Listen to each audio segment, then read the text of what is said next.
Hello বন্ধুরা, কেমন আছো তোমরা সবাই? আশা করি সবাই খুব ভালো আছো। তো আমিও খুব ভালো আছি। তো অনেকদিন হয়ে গেল কোনো ভিডিও পোস্ট করি না। বেসিক্যালি আমার শরীরটা এতটাই খারাপ ছিল। তো সে কারণে আর কোনো ভিডিও বানাইওনি আর ভিডিও পোস্টও করা হয়নি। তো যাই হোক, তো আমি লাস্ট ভিডিও পোস্ট করেছিলাম যে আমি বার্থডে গিফট কিনতে যাচ্ছি।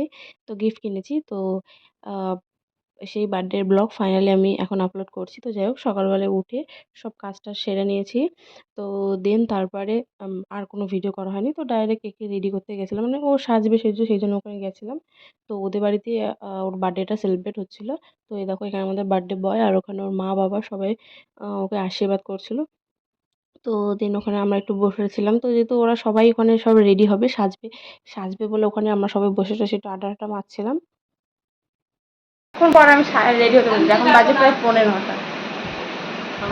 আমার হেয়ার স্টাইলিশ এই যে, তাকাও একটু, দেখা যাচ্ছে না, অন্ধকারে মুখ দেখা যাচ্ছে না, তাকাও।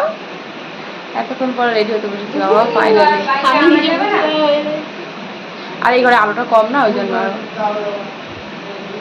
যাই না। ফার্স্ট টাইম সাগর বলে বলছি, কেমন লাগবে যাই না। যাই হোক, চলো রেডি হয়নি, তারপর দেখি। তো ফাইনালি আমি রেডি হয়েও গেছি। তো আমার চুলটা মানে যেহেতু আমি ফার্স্ট টাইম সাগর বিরিয়ানি করলাম, তো সেই জন্য আমার ঠিক ভালোও লাগছিল না। তো ভাবলাম তো থাক, চুলটা ছেড়েই দিই। তো তো কেমন লাগছে আমার লুকটা অবশ্যই কমেন্ট করে জানিও। তো চলো, অনেকই দেরি হয়ে গেছে, বারবার ওরা ফোন করে রাখছে। তো চলো এখন ওখানে যাওয়া যাক। ওখানে গিয়ে তো আমি যাওয়ার আগে বার্থডে বয়ের কেকটা কাটা হয়ে গেছে। তো ভাবলাম তো চলো আমরা একটু ক্যামেরা অন করে নিজেকে একটু দেখাই। তো যাই হোক, একে তো একেই আমি রেডি করিয়ে দিয়েছি। তো জানি না, মানে বেসিক্যালি ভিডিওটা এতদিনের হয়ে গেছে, তো মাঝখানে কি এমন কথা বলেছিলাম সবই ভুলে গেছি।